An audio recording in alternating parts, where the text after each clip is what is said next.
કાંકરેજના ડુગરાસણ માનપુર વચ્ચે વહેલી સવારમાં ટ્રેલર ટ્રેક્ટર વચ્ચે સર્જાયો અકસ્માત।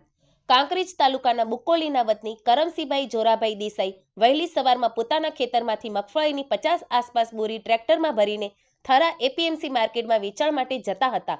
એવામાં માનપુર ડુગરાસણ વચ્ચે પાછળથી પૂર ઝડપે આવી રહેલ ટ્રેલર ચાલકે ટક્કર મારતા ટ્રેક્ટર રોડની સાઈડમાં ઉતરી ગયું હતું, જેમાં ટ્રેક્ટરની ટ્રોલીમાંથી મગફળી ભરેલી બોરી રોડ પર પડતા મગફળીનો કચ્ચર ઘાણ થયો હતો। જ્યારે ટ્રેક્ટર ચાલકની બાજુમાં બેસેલ વ્યક્તિને ઈજા થતા 108 દ્વારા થરા જેવીસા રેફરલ હોસ્પિટલમાં ખસેડાયો હતો।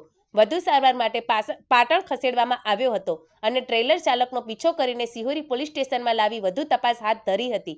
અહેવાલ માનસી ચૌહાણ, કાંકરેજ।